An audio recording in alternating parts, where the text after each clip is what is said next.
Ah, Ale? Sino ho ba kayo? Ano ang kailangan nyo rito?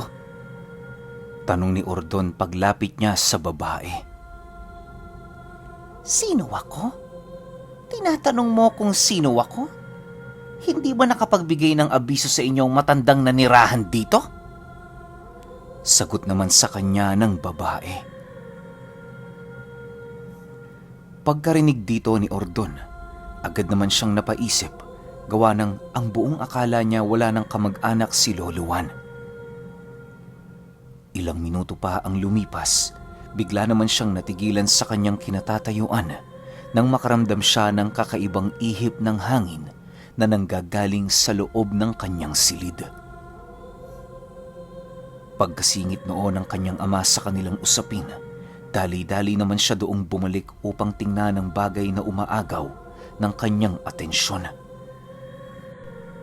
Sa pagsilay niya sa aparador na kinaroroonan ng dalawang sungay, bumungad sa kanya ang napakakapal na usok na dahan-dahang nagkakaroon ng wangis. Ordon, iho, huwag kang matakot. Ako ito si Lolo Juan. Paalisin mo ang babaeng yan dito sa bahay ko. Pakay niya ang mga banga. Siguraduhin mong wala siyang makukuha dito kahit... Naudlot na wika ni Lolo Juan. Hindi pa man yun tapos sa pagsasalita, bigla namang nawala ang usok na parang bula. Sa puntong yon, agad namang kinuha ni Ordon ang sungay at kasabay nito ang mabilisan niyang pagharap sa dalaga. Pagsilay sa kanya nitong tangan ang dalawang sungay, kitang-kita ni Ordon ang labis nitong pagkabahala. Animoy naghahangad na yung tumakbo, subalit hindi ito magawa-gawa ng nilalang sa kadahilan ng naroon ng kanyang ama. Maya-maya pa, harapang kinausap naman niya ang dalaga ukol sa totoong pakay nito. Huwag mo nang bilugin ang ulo ko. Alam ko kung anong pakay mo rito. Huwag mo nang pagtangka ng mga bangang yan, sapagkat napakalabo kong ibigay sa'yo yan. Wika niya sa nilalang. Nang marinig ito ng babae, agad naman yung tumalikod sa kanya nang hindi umiimik.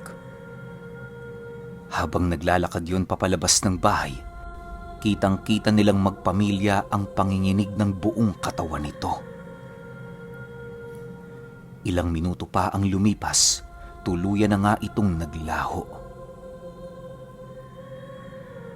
Sa pagbalik ng katahimikan sa paligid, agad naman niyang ipinagtapat sa kanyang mga magulang ang kanyang mga nalaman.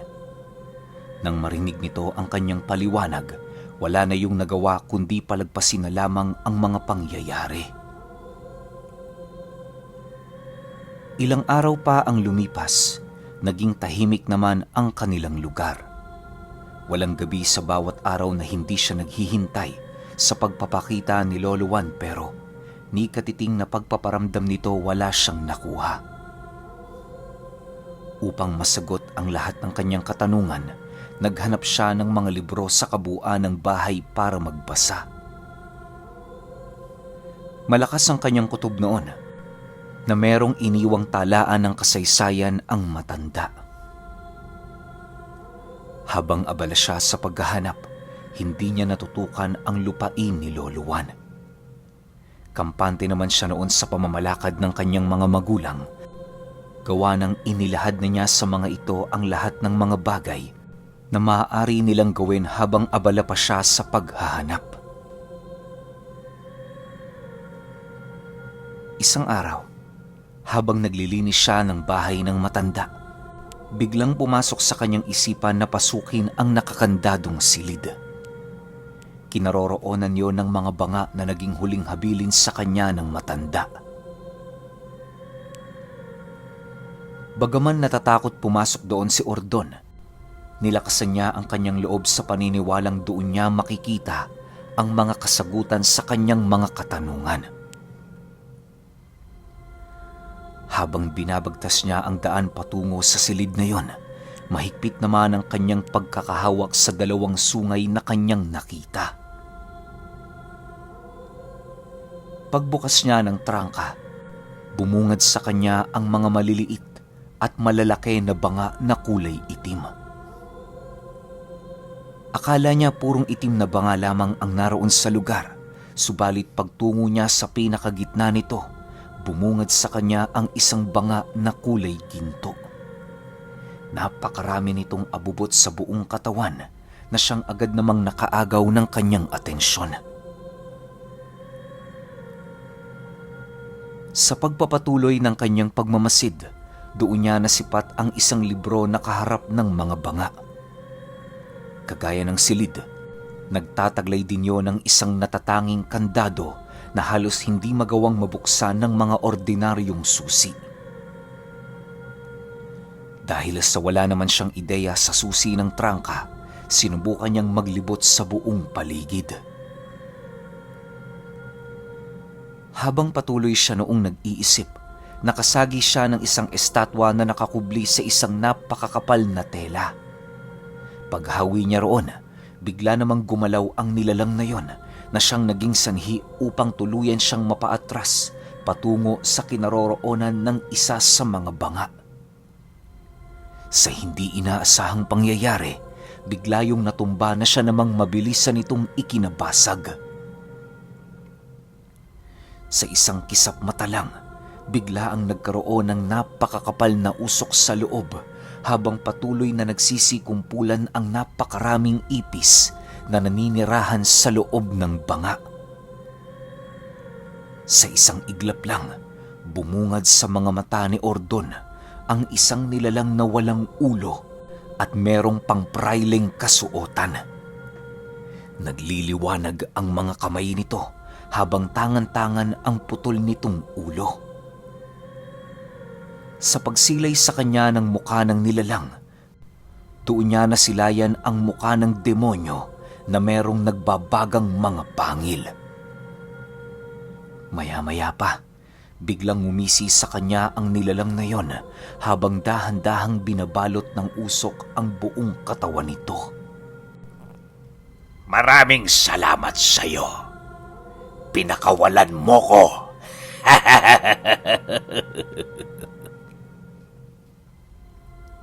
Wika ng nilalang habang nananatili itong nakatayo. Sa pagsilay ng estatwa na papatakas na ito, mabilis na naman yung binato ng sibat, subalit hindi na yon umabot. Dahil sa pangyayari, nakasimangot namang kinuha ng estatwa ang kanyang sandata habang marahang nililingon si Ordon. Ikaw ang hinabili na ng diwata rito, pero hindi ibig sabihin nun, magagawa mo na ang iyong gusto. Alam mo ba kung sino ang pinakawalan mo? Galit na wika ng nilalang. Pasensya na. Sadyang nagulat lang ako sa iyong paggalaw. Kung alam ko lang sanang buhay ka, edi sana hindi ko yun natumba. Pagdadahilan naman niya rito. Nang marinig ito ng nilalang, wala na itong nagawa kundi ang manatiling kalmado. Sa pagpapatuloy ng kanyang pagmamasid kay Ordon, doon ito nakita ang katangian ni Lolo Juan noong mga panahong nabubuhay pa ito. Ayos lang yon. Naniniwala naman akong maibabalik mo yun dito. Huwag kang mag-alala. Lahat ng tanong mo sasagutin ko. Pero bago ka pa makasira dito ng mga banga, mas mainam na doon na tayo sa iyong silid mag-usap. Sagot naman sa kanya ng nilalang. Nang marinig ito ni Ordon, agad naman niyang nilisan ang lugar na yon. Bago niya ito tuluyang iwan, sinigurado niyang naikandado niya ng maigi ang trangka upang hindi yun mapasok ng kahit na sino man sa kanyang pamilya. Bagaman alam niyang hindi mangingialam ang kanyang mga kapatid sa mga bagay na kanyang pinag-iingatan, mas mainam na din yung sigurado siya. Nang makabalik na siya sa kanyang silid, bigla naman niyang nasipat ang estatwa na tumagos sa dingding ng bahay. Pagsilay niyang napakalaki nito, agad naman siyang nabahala sa kadahilan ng alam niya sa kanyang sarili na madali itong makita ng sinuman sa kanyang pamilya. Habang nag-uusap silang dalawa, ibinili naman ng nilalang na yon na wala siyang dapat ipag-alala, gawa ng tanging siya lamang ang nakakakita rito.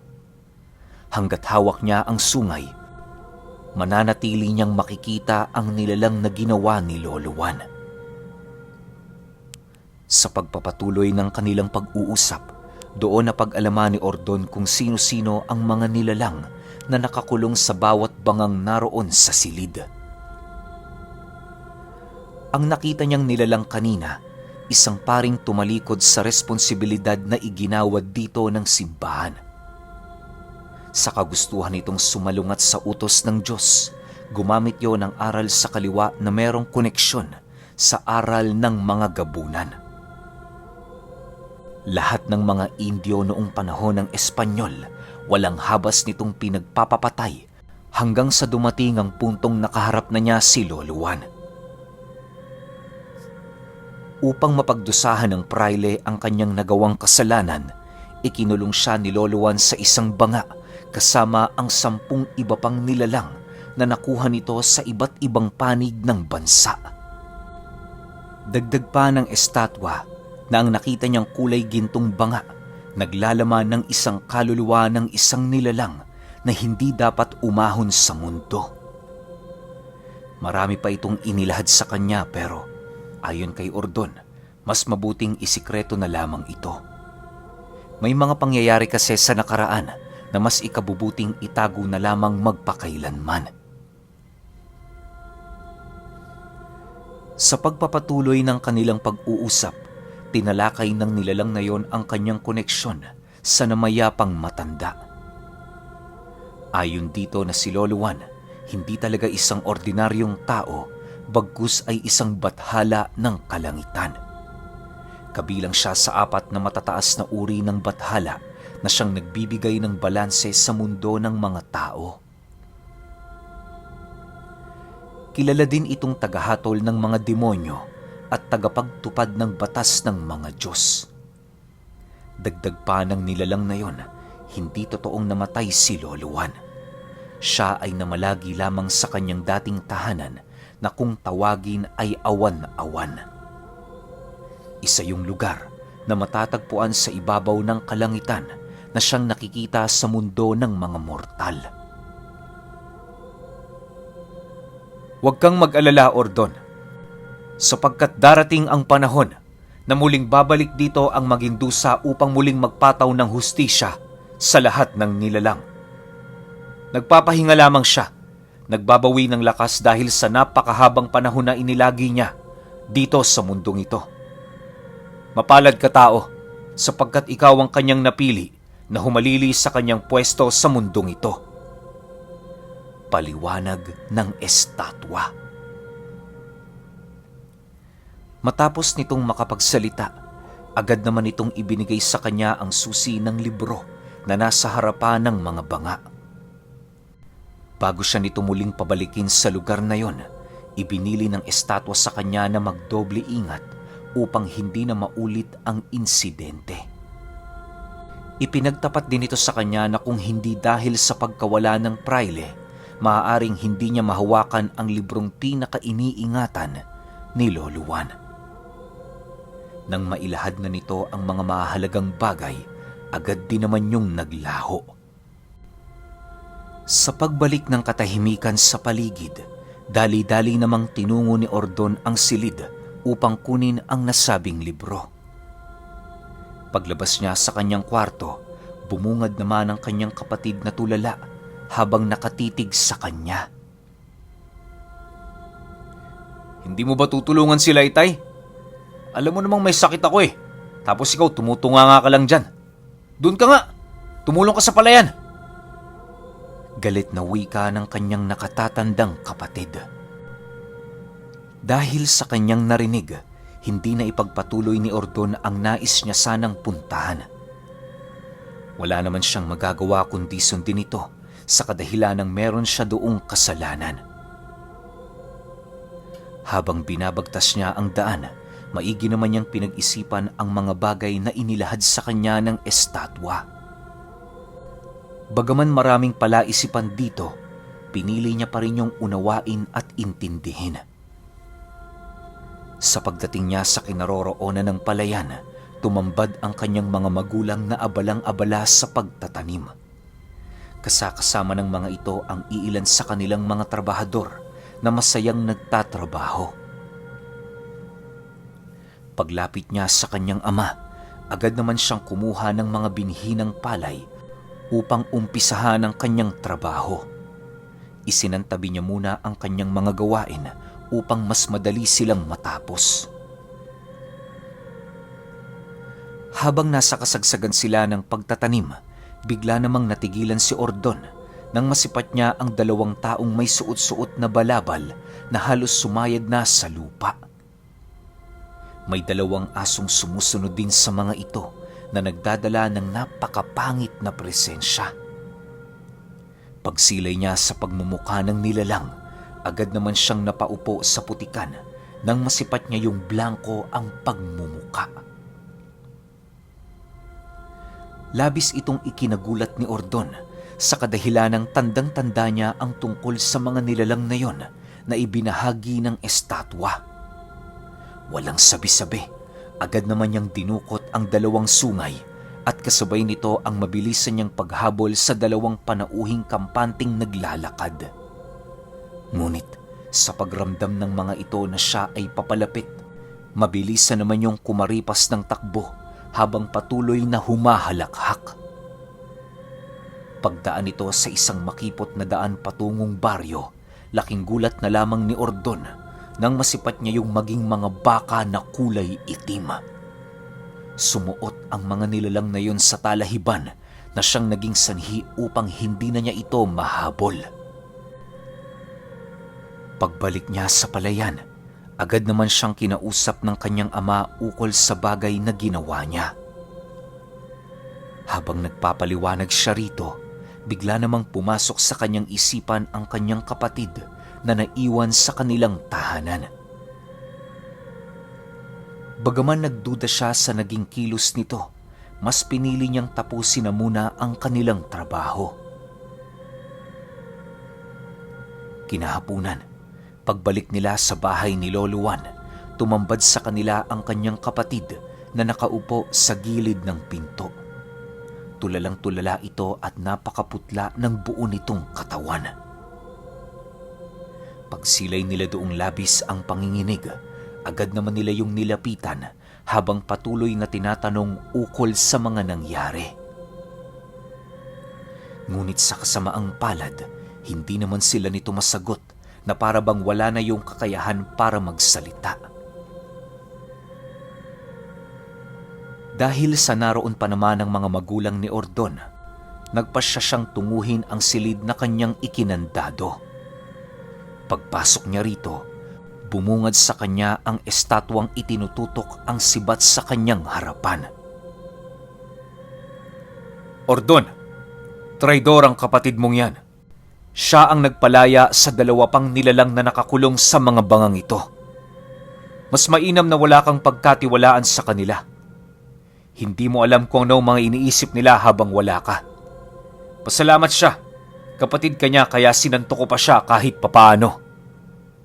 Paliwanag ng estatwa. Dagdag pa nito na matapos nitong wasakin ang 2 banga, dali-dali naman yung tumakbo papalabas ng silid matapos nitong makita ang mga nilalang na lumitaw sa kumpol ng mga ipis at barang. Hinayaan muna yon ng estatwa upang masigurong hindi na magkakaroon pa ng karagdagang pinsala dahil sa mga nilalang na nakalaya. Pagramdam nitong papatakas na ang mga dyablo, agad naman itong pinuntahan ng kapatid ni Ordon upang bigyan ng parusa. Hindi na nagdalawang isip pa ang nilalang na yon sa kadahilanang sumusunod lamang ito sa naiwang kautusan ni Lolo Juan. Matapos itong marinig ni Ordon, doon niya napag-alaman na aabutin din ng 5 taon na baldado ang kapatid niyang yon. Hindi na din yon makakapagsalita ni makakapaglikha ng senyas sa pamamagitan ng kanyang mga kamay. Ginawa yun ng estatwa upang masigurong walang makakaalam sa pamilya ni Ordon ng tungkol sa kanya. Mahirap man yung tanggapin pero wala siyang pagpipilian sa kadahilanang kung tutuusin, makasalanan naman talaga ang kanyang kapatid. Matapos ang kanilang pag-uusap, agad naman niyang nilisan ang silid. Pagsilay niya sa kanyang nakatatandang kapatid na hindi pa rin tumatayo sa gilid ng pinto, pinasan na niya ito. Tay, aabuti ng 5 taon bago siya bumalik sa normal. Wala tayong masisisi sa bagay na ito. Masyado siyang pangahas kaya nangyari ito sa kanya. Naway magsilbing aral ito sa inyo na huwag magpakakampante sa bahay na ito. Wika ni Ordon habang tinatahak ang daan patungo sa silid ng kanyang kapatid. Nang marinig ito ng kanyang ama, wala naman yung nagawa kundi ang sumang-ayon. Bagaman wala itong ideya sa mga nangyayari, labis-labis siyang naniniwala sa mga bagay na inilalahad ng anak niyang yon. Madali kasing mabasa ang pag-uugali ni Ordon sa kadahilanang kapag nagsisinungaling ito, agad nila yung nakikita sa mga mata nito. Matapos ang kanilang pag-uusap, bigla namang nabasag ang katahimikan ng bahay nila nang makarinig sila ng mga pagsisigaw sa labas ng tahanan. Nang maibaba na ni Ordon ang kanyang kapatid sa higaan nito, agad naman siyang tumungo sa kanilang bakuran upang tingnan ng mga kaganapan. Maya-maya pa, bumungad sa kanya ang babaeng hinaharang ng kanilang mga trabahador, gawa ng nagpupumilit yung pumasok sa bahay ni Lolo Juan. Sa sobrang galit niya noon, agad naman niya yung nilapitan at kasabay nito ang buong lakas niyang pagdukot ng hawak niyang sungay, sabay wika ng, "Marami kaming gagawin ngayon. Huwag kang makisabay." Nang marinig ito ng babae, bigla na lamang yung pinagpawisan ng maramdaman nito ang kakaibang presensya ni Ordon.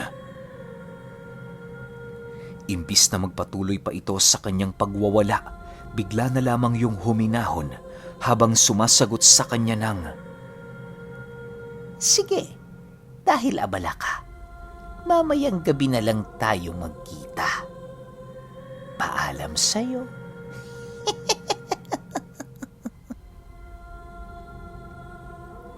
Matapos nitong makapagsalita, agad din naman yung tumalikod at mabilisang binagtas ang daan patungong baryo.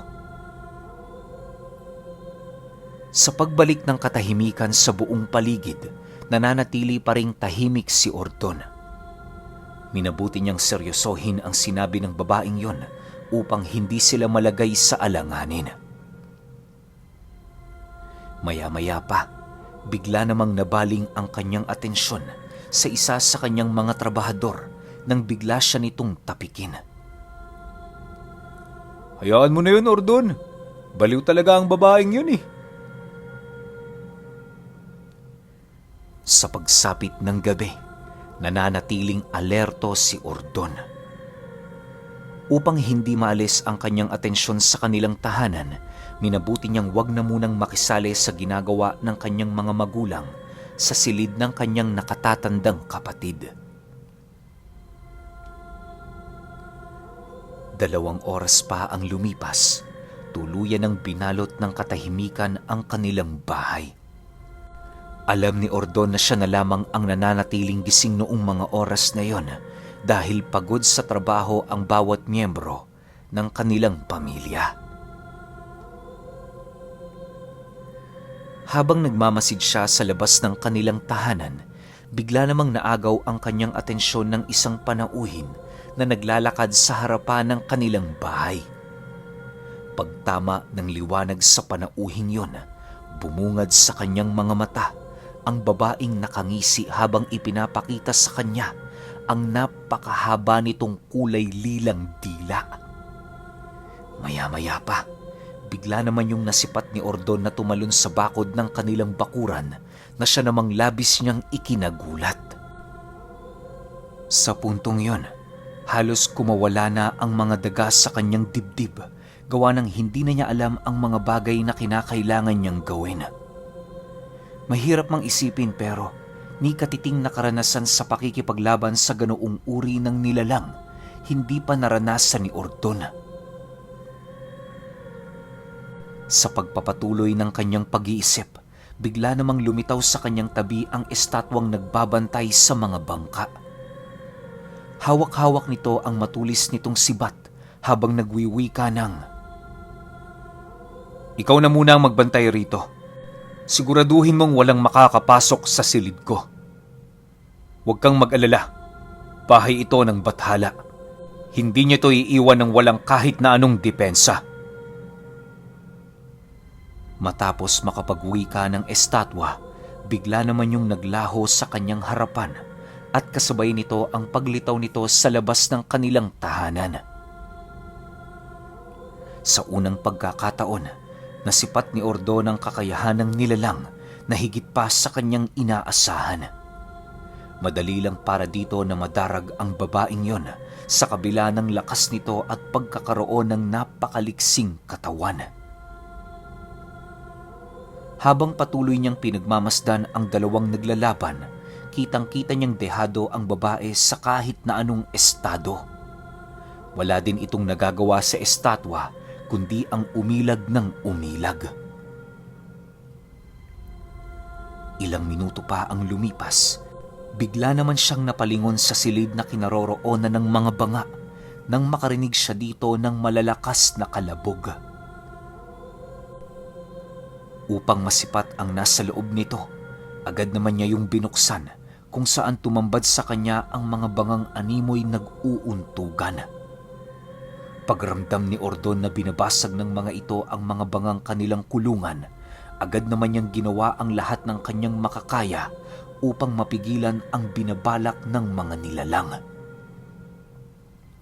Halos maipit na siya sa bawat isa sa mga ito, subalit patuloy niya pa ring tinatataga ng kanyang sarili upang hindi na madagdagan ang mga nakatakas na nilalang. Sa pagpapatuloy ng kanyang paghawak sa mga banga, bigla naman yung tumigil nang maramdaman nito ang pagbalik ng estatwa na nagpapanatili ng puwersa sa silid. Okay, pasensya na kayo. Medyo matagal tayong nawala. 4 na araw ata. Pero babawi na ako sa inyo ngayon at dire-diretsuhin na natin to hanggang finale. At nga pala, baka 5 or 6 episodes lang to. Kita-kits tayo sa episode 3. Isusunod kagad natin yon. Yun lang. Salamat.